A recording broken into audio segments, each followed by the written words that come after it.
इन प्रमाण आदि वृत्तियों के निरोध करने के लिए कौन सा उपाय है?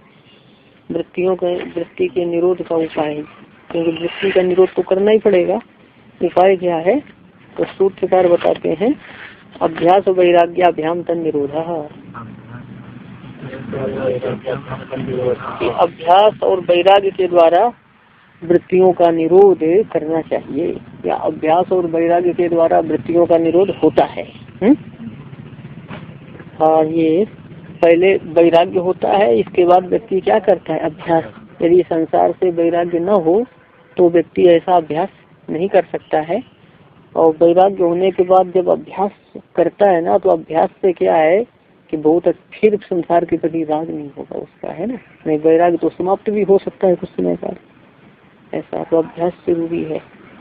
देखेंगे भाष्य में, या चित्त नदी, चित्तम नदी युवा, चित्त एक नदी के समान है, इसलिए चित्त को क्या कहा? नदी। जैसे नदी सदा प्रवाहित होती रहती है, वैसे चित्त सदा प्रवाहित होता रहता है, हमेशा बहता रहता है ना। कभी अधिकतर चित्त की धारा किधर बहती है? विषयों की ओर अधिक बहती है? तो चित्त हमेशा प्रवाहित होता रहता है, इसलिए चित्त को क्या कहा है? नदी।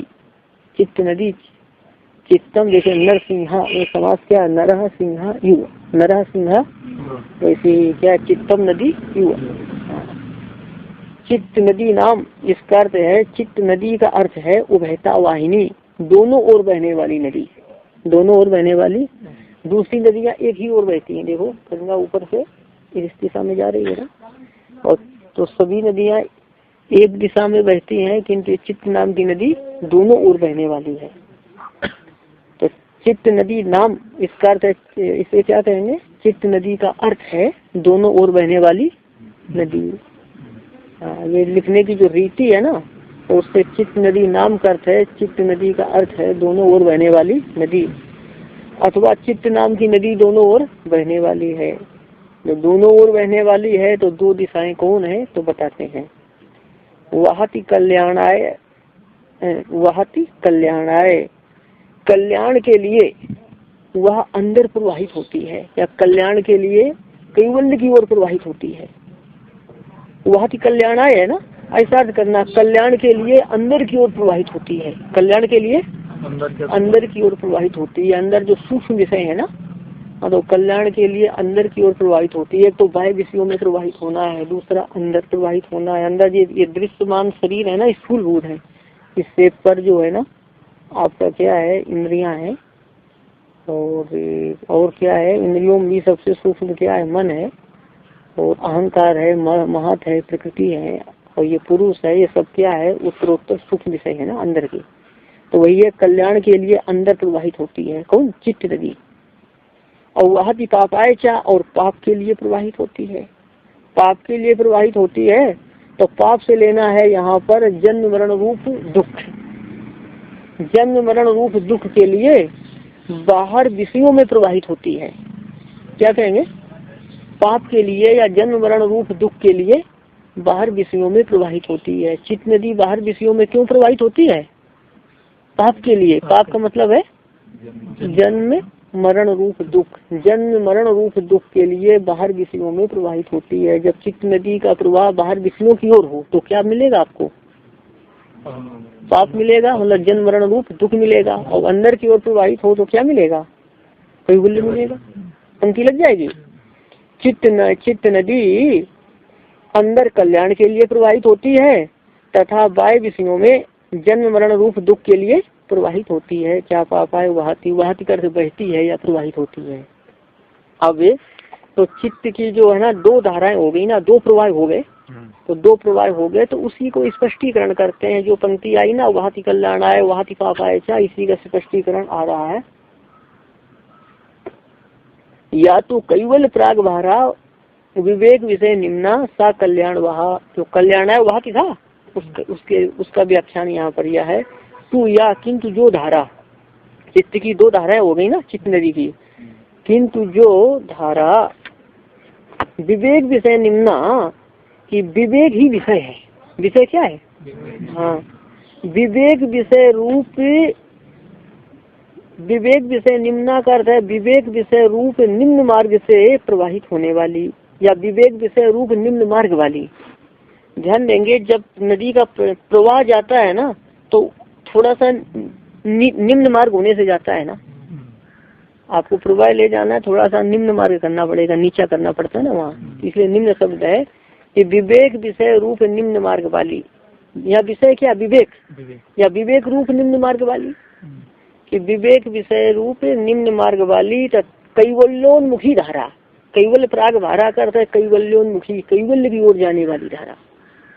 तू किंतु जो विवेक विषय रूप निम्न मार्ग वाली है, और जाना किधर है उसको, कैवल्य की ओर। कैवल्य प्राग भारा कैवल्योन्मुखी, कैवल्य प्राग भारा का क्या है, कैवल्योन्मुखी या कैवल्य की ओर जाने वाला प्रवाह है। तू या किंतु जो विवेक विषय रूप निम्न मार्ग वाला तथा कैवल्योन्मुखी प्रवाह है, कैवल्योन्मुखी धारा है। सा कल्याण वह धारा कल्याण करने वाली है, या तो चित्त नदी का वह प्रवाह कल्याण करने वाला है। ठीक है, हाँ, विवेक ही विषय यहाँ पर, कि विवेक जिस साधक के है ना, तो विवेक के रूप निम्न मार्ग से वो जाएगी और कहाँ तक पहुँचेगी, कैवल्य तक। ये कल्याण करने वाली धारा है चित्त की। और दूसरी धारा देखना जिसको कि पापाय वहाति पापाय चा, इस प्रकार कहा गया। तो संसार प्राग भारा अविवेक विषय निम्ना पाप वहा। अविवेक विषय रूप निम्न मार्ग वाली, यहाँ विषय क्या है, अविवेक। अविवेक रूप निम्न मार्ग वाली, यहाँ निम्न मार्ग क्या है, अविवेक। अविवेक ही विषय है। विवेक का मतलब है कि हम ठीक ठीक समझते हैं कि अनात्मा जड़ पदार्थों से भिन्न क्या है, चेतन आत्मा है ना। शरीर आदि अनात्म पदार्थों से भिन्न क्या है, चेतन आत्मा है। ये क्या है, आपका विवेक है। और ऐसा न समझना क्या है, अविवेक है। और विवेक और विवेक की जो है ना बहुत सारी परिभाषाएं इसी ग्रंथ में आएंगी आपको, कि अविवेक विषय रूप निम्न मार्ग वाली संसारोन्मुखी धारा। संसार प्राग भारा का क्या अर्थ है, संसारोन्मुखी धारा या संसारोन्मुखी प्रवाह, जिसका प्रवाह किधर है, संसार की ओर। मतलब जो चित्त वृत्ति संसार की ओर लगी रहती है, अविवेक रूप मार्ग से चलती है, अविवेक विषय रूप मार्ग से चलती है और संसार की ओर वो पहुँचती रहती है। दुनिया की भर की बातों को जानना चाहता है, इस दुनिया में क्या हुआ, उस देश में क्या हुआ, यहाँ क्या हुआ, सब क्या मतलब इन बातों से साधक को। तो अब देखेंगे, तो संसारोन्मुखी प्रवाह लग जाएगा। अविवेक विषय रूप निम्न मार्ग वाला संसारोन्मुखी प्रवाह पाप वहा का अर्थ है पाप का जनक है। कैसा है वो, पाप का जनक है, मतलब जन्म मृत्यु रूप दुख का जनक है। जन्म मृत्यु रूप या जन्म मृत्यु देने वाले संसार का जनक है, जन्म मृत्यु रूप संसार का जनक है। ठीक है, पाप का जनक है। तो दो धाराएं बताई ना चित्त की। चित्त नदी की कितनी धाराएं हैं, दो धाराएं हैं। अच्छा, तो ये जो दूसरी धारा आई है ना, तो दूसरी धारा तो सबकी प्रवाहित होती रहती है। दूसरी धारा सबकी प्रवाहित होती रहती है। जो प्रथम धारा बताई ना कैवल्य प्राग भारा, कैवल्य की ओर जाने वाली धारा है, वो सबकी प्रवाहित नहीं है, सबकी प्रवाहित नहीं है वो धारा। किसी को तो आरंभ करना है उस धारा को, और जिसकी आरंभ हो गई है उसकी प्रवाहित होती रहती है। संसार प्राग मतलब बाह्य विषय की ओर, संसार प्राग भारा मतलब हाँ संसार की ओर जाने वाली, बाह्य विषयों की ओर जाने वाली धारा। हाँ हाँ हाँ हाँ, ठीक है। तत्र का अर्थ है उन दोनों धाराओं में या उन दोनों प्रवाहों में वैराग्यण विषय श्रोता क्रियते। वैराग्य के द्वारा स्रोत का अर्थ प्रवाह होता है ना, तो विषय स्रोत का अर्थ है यहाँ पर विषय की ओर जाने वाली धारा, विषय की ओर जाने वाला प्रवाह, मतलब विषयोन्मुखी प्रवाह। विषयोन्मुखी प्रवाह या संसारोन्मुखी प्रवाह कह सकते हैं ना। उन दोनों धाराओं में वैराग्य के द्वारा विषयोन्मुखी प्रवाह को सुखाया जाता है, विषयोन्मुखी प्रवाह को सुखाया जाता है या विषयोन्मुखी प्रवाह को क्षीण किया जाता है। तो विषय की ओर जो चित्त की धारा जा रही है वो किसके द्वारा कमजोर पड़ेगी, वैराग्य के द्वारा कमजोर होगी, है ना। तो खिली क्रियते का अर्थ क्षीण किया जाता है या सुखाया जाता है। वैराग्य के द्वारा विषयोन्मुखी प्रवाह को सुखाया जाता है, विषयोन्मुखी प्रवाह को क्षीण किया जाता है। असंग शस्त्रेण जो असंगता रूप शस्त्र है ना, वैराग्य रूप जो शस्त्र है उसी से छेदन होता है संसार का। तो ये धारा क्या है कि सुखाई जाती है वैराग्य के द्वारा। यदि वैराग्य नहीं है तो ये धारा सूखेगी नहीं, क्योंकि जल का स्वभाव है नीचे की ओर जाना, तो चित्त का स्वभाव क्या है, सांसारिक विषयों की ओर जाना। आप जल को जो है ना बांध बनाकर जल को ऊपर की ओर ले जाना बहुत कठिन है, कैसे जाएगा? सुखाया जाता है, क्षीण किया जाता है। तो ऐसे ही जो है ना, चित्त नदी को यदि आत्मा की ओर ले जाना है ना, कैवल्य की ओर, तो बहुत कठिन होता है, और संसार की ओर जाना तो आसान है। अब देखेंगे तो वैराग्य की उपयोगिता आ गई है। वैराग्य का क्या उपयोग है कि ये संसार प्राग भारा की संसार की ओर जाने वाला प्रवाह विषयोन्मुखी स्रोत को सुखाया जाता है। किसके द्वारा? वैराग्य के द्वारा। तो वैराग्य की उपयोगिता हो गई। अब अभ्यास आया ना, तो अभ्यास के लिए कहते हैं विवेक दर्शन के अभ्यास से या विवेक ज्ञान के अभ्यास से। विवेक ज्ञान का मतलब होता है कि अनात्मा से भिन्न आत्मा का ज्ञान। विवेक का अर्थ होता है भेद, क्या? शरीर आदि से आत्मा का भेद।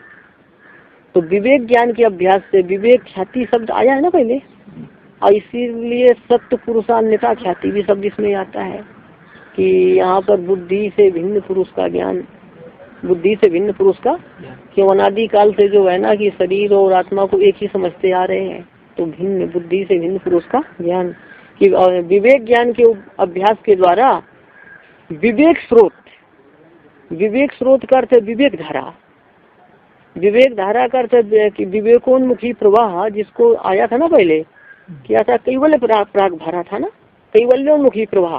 तो वही यहाँ पर कहा गया विवेक स्रोत है ना। विवेक स्रोत का अर्थ है कि ये विवेक की ओर जाने वाला प्रवाह या कैवल्य की ओर जाने वाला प्रवाह, ऐसा कह सकते हैं। विवेक स्रोत से अर्थ कर लेंगे कैवल्य की ओर जाने वाला प्रवाह, कि विवेक ज्ञान के अभ्यास से कैवल्य की ओर जाने वाला प्रवाह खोला जाता है, उद्घाटित है ना, उद्घाटन किया जाता है, खोला जाता है। विवेक ज्ञान के अभ्यास से कैवल्य की ओर जाने वाले प्रवाह को खोला जाता है। किसके द्वारा खोला जाता है? विवेक ज्ञान के अभ्यास से। तो विवेक ज्ञान का अभ्यास करना चाहिए, मतलब बुद्धि से भिन्न आत्मा के ज्ञान का प्रयास करना चाहिए। मैं देह आदि से अलग हूँ, ऐसे ज्ञान का अभ्यास करना चाहिए। तो उससे इसका अभ्यास हो। और जो भी और भी जो साधन है ना, भगवान नाम जप है, जैसे भी जो विधि है साधना की, तो सबके द्वारा क्या है? विवेक स्रोत खोला जाता है। ठीक है, तो विवेक ज्ञान का अभ्यास कीजिए, भजन साधन कीजिए, तब ये क्या है? ये खुलेगा, ये दूसरी धारा तब खुलेगी। इस प्रकार उभयाधीन चित्त वृत्ति निरोधा, इस प्रकार चित्त वृत्ति का निरोध दोनों के अधीन है। उभयाधीना, उभय से क्या क्या लेना है? अभ्यास और वैराग्य। हाँ, इस प्रकार चित्त वृत्ति का निरोध अभ्यास और वैराग्य इन दोनों के अधीन है। ध्यान देंगे, सूत्र में प्रथम अभ्यास पठित है, इसके अनंतर वैराग्य पठित है। तो भाष्यकार ने पहले किसकी व्याख्या की? अब इसके बाद में किसकी की? अभ्यास की। क्योंकि ये नियम है पाठक क्रमाद अर्थक क्रमो बलीय। पाठक क्रमाद अर्थक क्रमो बलीय। पाठक क्रम की अपेक्षा अर्थक क्रम बलवान होता है ना। पाठ के क्रम की अपेक्षा अर्थ का क्रम बलवान होता है। ऐसा वेदों में कर्मकांड के प्रकरण में एक वाक्य आता है, अग्निहोत्रम जुहोति यवागुम पचति। अग्निहोत्रम जुहोति, अग्निहोत्र होम करता है, और यवागुम पचति की यवागु को पकाता है। यवागु को हिंदी में लपसी समझते हैं। हलवा तो होता है, उसमें मधुर मिलाते हैं ना, और उसमें यदि मधुर ना मिलाकर कुछ तो मिलाए तो क्या उसका नाम होता है? यवागु। और यवागु कुछ पतली होती है, हलवा थोड़ा वो क्या कहेंगे उसको, कड़ा होता है ना, यवागु पतली होती, लपसी कहते। तो अग्निहोत्रम जो होती यवागुम पचती, अग्निहोत्र होम करता, अग्निहोत्र होम को करे और यवागु को पकाए। जो होती वगैरह ये वाक्य ज्यादातर लेट लगा के हैं। लेट समझते हो? वो विधि अर्थ में है, विधान करता है। जो होती जो आपका ये, अब ध्यान देंगे तो अग्निहोत्र होम यदि पहले कर लिया तो फिर यवागु पाप का कोई औचित्य है? नहीं। इसलिए पहले क्या करना पड़ेगा? यवागु पाप करना पड़ेगा, उसके द्वारा क्या करना पड़ेगा? होम करना पड़ेगा। ये बात आई समझ में? तो पहले क्या करना पड़ेगा? यवागु पाप और बाद में होम, उससे होम करना पड़ेगा। तो यद्यपि पाठ ऐसा है, अग्निहोत्रम जो होती यवागुम पचती, तो पाठक क्रम का आदर किया गया कि अर्थक क्रम का? क्योंकि पाठक क्रमादर्थ क्रमो बलिया। इसीलिए भाष्यकार पहले किसका व्याख्यान करते हैं? वैराग्य का, इसके बाद अभ्यास का। दोनों की ही आवश्यकता है। जैसे पक्षी आकाश में उड़ता है तो एक पंख से उड़ सकता है क्या? आकाश में पक्षी को उड़ने के लिए दोनों पंखों की आवश्यकता होती है। वैसे साधना पथ पर अग्रसर होने के लिए दोनों ही अपेक्षित है, अभ्यास और वैराग्य। एक से काम बनेगा नहीं। और वैराग्य होना भी बड़ा कठिन है। वैराग्य से संन्यास लेना चाहिए, साधु संत बनना चाहिए। लोकेशना वित्तेषणा और क्या था, पुत्रेषणा। हाँ, ऐसा तरह का त्याग होने पर जो है संसार छोड़ना चाहिए। तो वैराग्य से तो बहुत कम लोग घर छोड़ते हैं, ज्यादातर तो लोग परेशानी से छोड़ते हैं। फिर आजकल खाने पीने की सुविधा भूराश्रम बढ़ गई है, प्राय करके घरों में भी इतना अच्छा भोजन शायद सबके यहाँ नहीं मिल पाता होगा, है ना। तो यही सब देख करके लोग बनते हैं, तो क्या साधना करेंगे? बढ़िया बढ़िया खाने को मिल जाएगा, काम नहीं करना पड़ेगा, और कहीं ना कहीं मंडलेश्वर बन जाएंगे, कथा करने लगेंगे, खर्चा पड़ जाएगा। ये बुद्धि मन में बैठा है तो क्या फायदा साधना से? आजकल यही हो रखा है। वैराग्य तो किसी को होता नहीं है। वैराग्य हो तो भूत फिर तो संसार में फंसेगा नहीं, वो कहीं आसक्त नहीं होगा जिसको वैराग्य है ना। वो क्या है, उसके लिए आता है श्रीमद् भागवत में, है ना, वैराग्यवान के लिए कि इंद्र के लिए भी क्या, न चेन्द्र सुखम न सुखम चक्रवर्तीना सुखम अस्ति विरक्तस्य मुनेर एकांत जीविना। क्या है ये, फिर बोलना। न चेन्द्र से सुखम न सुखम चक्रवर्तीना सुखम अस्ति विरक्तस्य मुनेर एकांत जीविना। इंद्र को सुख नहीं है और चक्रवर्ती महाराजा को भी सुख नहीं है। राग रहित वैराग्यमान एकांत से भी मुनि को सुख है ना, कि वही परमानंद प्राप्त करता है। तो अब वैराग्य हो और फिर भी यदि अभ्यास न करे तो भी कोई लाभ नहीं है। बहुत लोगों को वैराग्य तो होता है पर साधना की प्रक्रिया ही नहीं मालूम होती, साधना कैसे करें। बहुत लोग हैं संसार में, आसक्ति उनकी नहीं देखी जाती है, तो साधना की प्रक्रिया मालूम नहीं है। प्रक्रिया मालूम हो गई तो प्रमाद हो गया, साधना नहीं कर पाते हैं, तो ये सब बाधा हो जाती है। दोनों होना चाहिए जीवन में, तत्परता से अभ्यास होना चाहिए। अभ्यास के बिना भी कुछ नहीं होता है, पढ़े और केवल शास्त्र पढ़ने से भी कुछ नहीं होगा, तत्परता से अभ्यास करना पड़ेगा उसका। अब देखेंगे इसको, तो अभ्यास वैराग्य अभ्याम तन निरोधा। थोड़ा बचो कल का भी पाठ।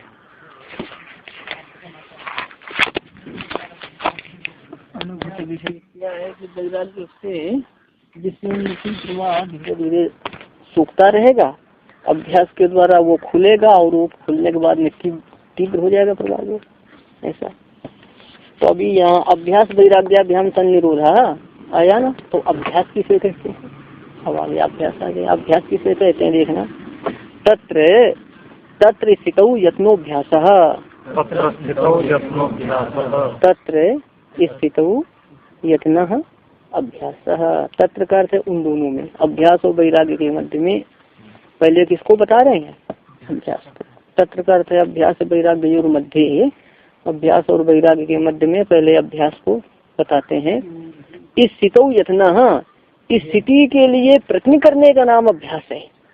इस स्थिति के लिए प्रयत्न करने का नाम, तो किसमें स्थिति के लिए? तो भाष्य के द्वारा देखेंगे, है ना। सूत्रार्थ भाष्य के साथ ही लगेगा। इस स्थिति के लिए प्रयत्न करना अभ्यास है, और सूत्रार्थ को ठीक समझने के लिए भाष्य को देखेंगे। चित्तस्य अवृत्तिकस्य प्रशांत वाहिता स्थिति ही। यहाँ ध्यान देंगे, अवृत्तिकस्य चित्तस्य, अविद्यमाना वृत्ति ही यस्य, अविद्यमाना वृत्ति ही यस्य, सह अविद्यमान वृत्ति, सह अवृत्तिका, अविद्यमाना वृत्ति यस्य सह अवृत्तिका तस्य। इसका अर्थ है अविद्यमान वृत्ति वाले या वृत्ति से रहित, वृत्ति से रहित। तो यहाँ पर ऐसा अर्थ करेंगे राजस और तामस वृत्ति से रहित। कैसा? राजस और तामस वृत्ति से रहित। अवृत्तिक का अर्थ है राजस और तामस वृत्ति से रहित। कौन? चित्त। राजस और तामस वृत्ति से रहित चित्त। राजस और तामस वृत्ति के रहते कोई साधना होगी? तामस वृत्ति में सोएंगे खूब, राजस वृत्ति में क्या होगा कि विशेष सुख की इच्छा, क्लेश, यही सब बना रहेगा ना, विशेष सुख की इच्छा सब होती रहती है। राजस और तामस वृत्ति से रहित चित्त की प्रशांत वाहिता, चित्त की प्रशांत वाहिता, राजस और तामस रहित चित्त की स्थिति, राजस और तामस रहित चित्त की स्थिति। स्थिति कैसी? प्रशांत वाहिता। प्रशांत वाहिता का अर्थ है शांत प्रवाहित होते रहना, शांत प्रवाहित। राजस और तामस रहित चित्त का शांत प्रवाहित होते रहना स्थिति है। चित्त का शांत प्रवाहित होते रहना, चित्त का निस्तरंग प्रवाहित होते रहना। कौन प्रवाहित होगा, कैसे प्रवाहित होगा, निस्तरंग, है ना। जल जो है ना बिल्कुल चुपचाप जा रहा है, तरंग नहीं उठ रही है, ऐसे चित्त रहना चाहिए, है ना। वो एक ध्येय के आकार की वृत्ति है। राजस और तामस वृत्ति नहीं है ना, एक सात्विक वृत्ति ध्येय के आकार की। संप्रज्ञात समाधि तो बहुत आगे जाकर होगी, पहले धारणा ध्यान सब करना पड़ेगा ना। हाँ, तो पहले भी समाधि तो और आगे आएगी, उसमें भी यही रहेगा, पर पहले इसके अभ्यास में। तो राजस और तामस रहित चित्त का शांत प्रवाहित होना, चित्त का निस्तरंग प्रवाहित होना स्थिति है। निस्तरंग प्रवाहित होना क्या है, स्थिति है। अच्छा, तो अब ये ध्यान देंगे, निस्तरंग प्रवाहित होने का मतलब है ध्येय का चिंतन किया, ध्येय में चित्त को लगाया। ध्येय चाहे वो नक्षत्र तारे सूर्य चंद्र हो, या अपने आराध्य भगवान हो, या अपनी आत्मा हो, ऐसा कुछ भी ध्येय हो ना, तो उसमें ध्येय में चित्त को लगा दिया। फिर निस्तरंग प्रवाहित होने का मतलब है कि ध्येय के आकार की ही वृत्ति को बने रहना, और वृत्ति बीच में दूसरे आकार को धारण करती है, दूसरे विषय का चिंतन करती है, तो तरंग आगे समझ लेना, तरंग हो गई ना, तो स्थिति नहीं है। स्थिति ये अभ्यास के अधीन है, पढ़ने पढ़ाने से कुछ नहीं होता, ऐसी भी बात है। तो साधना का अभ्यास ही करना पड़ता है, कुछ नहीं होता है। शब्द ज्ञान बढ़ता है, कुछ नहीं होता पढ़ने पढ़ाने का। साधना में तो बहुत कम पढ़े लिखे लोग हैं, साधन भजन किया, उनको लक्ष्य प्राप्त हो गया। अच्छा, अब देखेंगे यहाँ पर ज्ञान के लिए तुझे अध्ययन करना जरूरी है, अध्ययन करना चाहिए, तो साधन की महिमा अपनी जगह है। अब ध्यान देंगे यहाँ पर, राजस और तामस वृत्ति से रहित चित्त का निस्तरंग प्रवाहित होना स्थिति है। ठीक है। हाँ, कोई हर्ष शोक वगैरह कुछ नहीं होगा ना, विषयांतर की स्मृति भी नहीं होगी, तो तरंग हो जाएगी ना विषयांतर की स्मृति। लग गया। तदर्थः प्रयत्नः वीर्यम उत्साह। तदर्थः मतलब है उस स्थिति के लिए, उस स्थिति के लिए, उस स्थिति के लिए प्रयत्न किया जाता है। क्या कहेंगे, उस स्थिति के लिए प्रयत्न किया जाता है, या उस स्थिति को प्राप्त करने के लिए प्रयत्न किया जाता है। उस प्रयत्न को वीर या उत्साह कहते हैं। उस प्रयत्न को वीर या कहेंगे। तदर्था उस स्थिति को प्राप्त करने के लिए प्रयत्न किया जाता है, प्रयत्न को वीर या उत्साह कहते हैं। तत्व वैसारदी और योग वार्तिक सब में पर्याय तीनों शब्द बताए हैं, प्रयत्न वीर और उत्साह। हाँ, उस स्थिति को प्राप्त करने के लिए किए जाने वाले वीर या उत्साह को प्रयत्न कहते हैं, ऐसा भी कह सकते हैं। ठीक है, उस स्थिति को पाने के लिए प्रयास किया जाता है, उसे वीर या उत्साह कहते हैं। अब ध्यान देंगे, तत्संपिपादयिषया तद साधनानुष्ठानम अभ्यासः। तत्संपिपादयिषया, तत् से लेना है तद स्थिति, तत् से क्या लेना है, स्थिति। उस स्थिति को संपन्न करने की इच्छा से, या उस स्थिति को प्राप्त करने की इच्छा से। वो स्थिति चाहिए ना, चित्त की निस्तरंग स्थिति चाहिए, और निस्तरंग स्थिति नहीं होगी तो ध्यान में गति नहीं होगी, और जीवन का कोई आनंद नहीं आएगा, है ना। जीवन का आनंद आता है जब निस्तरंग स्थिति हो, तो बहुत आनंद रहता है। उस व्यक्ति को सांसारिक दुख व्यापते नहीं है, दुख होते ही नहीं, हमेशा प्रसन्न बना रहेगा मस्ती में। ऐसा दुनिया में कुछ नहीं हो जाए। जनक ने क्या कहा है, मिथिलायाम प्रदीप्तायाम न में दयते किंचित, कि मिथिलापुरी के जल जाने पर भी, मेरा सारा साम्राज्य जल जाने पर भी मेरा कुछ नहीं जलता है। पूरी दुनिया का नाश हो जाए कोई फर्क नहीं पड़ेगा उसको। ऐसा लीजिएगा। हाँ, तो उस स्थिति को प्राप्त करने की इच्छा से तत्साधन से लेना स्थिति के साधन। स्थिति के साधन क्या है, यम नियम आसन प्राणायाम प्रत्याहार धारणा ध्यान समाधि अष्टांग योग, है ना। तत्साधन करते उस स्थिति के साधन अष्टांग योग का अनुष्ठान करना अभ्यास कहलाता है। उस स्थिति को प्राप्त करने की इच्छा से, स्थिति के साधन को अष्टांग योग, उस स्थिति को प्राप्त करने की इच्छा से अष्टांग योग का अनुष्ठान करना अभ्यास कहलाता है। स्थिति के साधन अष्टांग योग का अनुष्ठान करना अभ्यास कहलाता है ना। यम नियम तो सबको जरूरी है ही।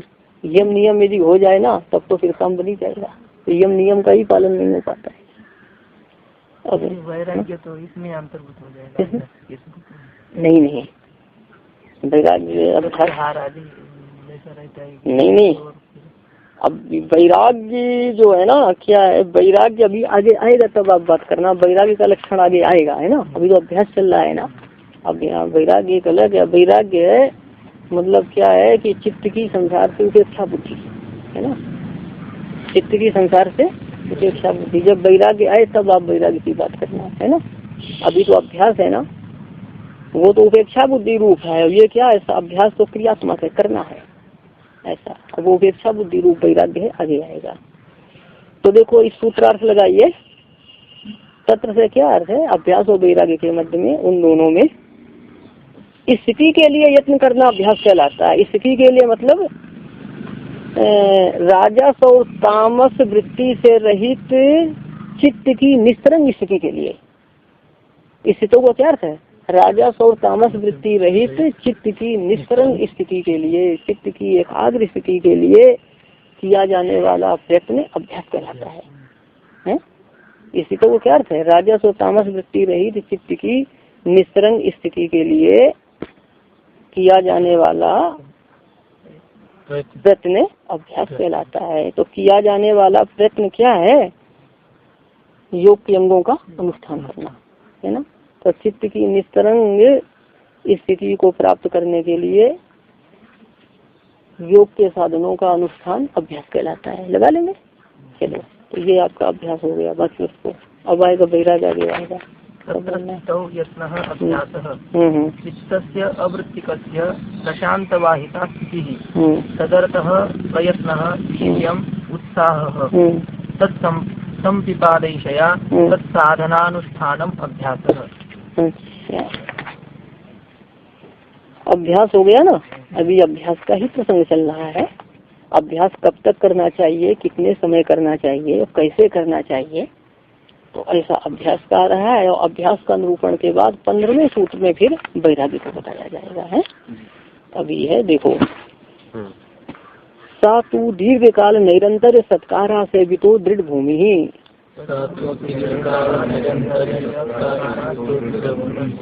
पूर्व सूत्र में अभ्यास बताया है ना, सह वाह कौन अभ्यास है ना, पूर्व सूत्र से ले लेंगे अभ्यास। वह अभ्यास तो दृढ़ भूमि का अर्थ होता है सुदृढ़ मजबूत है ना, मतलब दृढ़ आधार वाला, मतलब सुदृढ़।